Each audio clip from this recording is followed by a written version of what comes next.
ಹೊಸ ವರ್ಷದ ಸಂಭ್ರಮಾಚರಣೆಗೆ ಕ್ಷಣಗಣನೆ ಆರಂಭವಾಗಿದೆ. ಅದೇ ರೀತಿ ಕರಾವಳಿಯಲ್ಲಿ ಮೋಜು ಮಸ್ತಿಗೆ ವೇದಿಕೆ ಸಿದ್ಧವಾಗಿದೆ.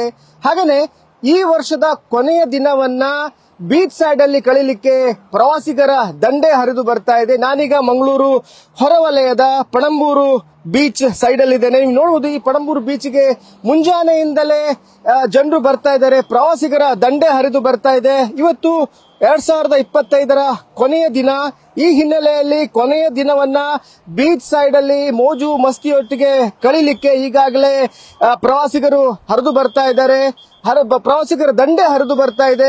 ಇದು ಹೊತ್ತು ಕಳೆದಂತೆ ಅಂದ್ರೆ ಮತ್ತೆ ಟೈಮ್ ಜಾಸ್ತಿ ಆದಂತೆ ಪ್ರವಾಸಿಗರ ದಂಡು ಅವರ ಸಂಭ್ರಮ ಹೆಚ್ಚಾಗುತ್ತೆ ಈ ಬೀಚ್ ಅಲ್ಲಿ. ಈ ಹಿನ್ನೆಲೆಯಲ್ಲಿ ಈಗಾಗಲೇ ಇಲ್ಲಿ ಎಲ್ಲಾ ವ್ಯವಸ್ಥೆಗಳನ್ನ, ಸುರಕ್ಷತಾ ವ್ಯವಸ್ಥೆಗಳನ್ನ ಮಾಡಲಾಗಿದೆ. ಪೊಲೀಸರು ಕೂಡ ಇದ್ದಾರೆ. ಹಾಗೇನೆ ಬೀಚ್ ಸೈಡ್ ಅಲ್ಲಿ ಜನರು ಸಮುದ್ರಕ್ಕೆ ಹಾರಿ ಅಲ್ಲಿ ಸ್ನಾನ ಮಾಡುವುದಾಗ್ಬೋದು ಅಥವಾ ಸ್ವಿಮ್ಮಿಂಗ್ ಮಾಡ್ಲಿಕ್ಕೆ ಮುಂದಾದ್ರೆ ಅಪಾಯದಲ್ಲಿ ಸಿಕ್ಕಿದ್ರೆ ಅವರನ್ನ ಕಾಪಾಡಲಿಕ್ಕೆ ಈಗಾಗಲೇ ಲೈಫ್ ಗಾರ್ಡ್ ಗಳನ್ನ ಕೂಡ ಇಲ್ಲಿ ನೇಮಕ ಮಾಡಲಾಗಿದೆ. ಲೈಫ್ ಗಾರ್ಡ್ ಗಳನ್ನ ನೀವು ನೋಡಬಹುದು, ಅಲ್ಲಿ ಜಾಸ್ತಿ ನೀರಿಗೆ ಹೋಗದಂತೆ ತಡೀತಾ ಇದ್ದಾರೆ. ಅವರು ಹೆಚ್ಚಿನ ಆಳಕ್ಕೆ ಜನರು ಹೋಗಬಹುದು, ಪ್ರವಾಸಿಗರು ಹೋಗದಂತೆ ಅವರನ್ನ ತಡಿಲಿಕ್ಕೆ ಲೈಫ್ ಗಾರ್ಡ್ ವ್ಯವಸ್ಥೆ ಕೂಡ ಇಲ್ಲಿ ಮಾಡಲಾಗಿದೆ. ಹಾಗೇನೆ ಜನರು ಹೆಚ್ಚಿನ ಸಂಖ್ಯೆಯಲ್ಲಿ ಬರ್ತಾ ಇದ್ದಾರೆ.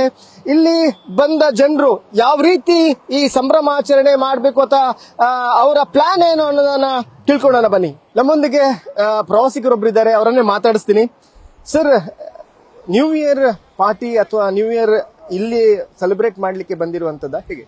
Yeah, we came here to celebrate the New Year because we felt the only place in like Karnataka close by where we are staying from Bangalore is this, so we can enjoy the beach and then we can have all the malls. They can play, they can they have fun.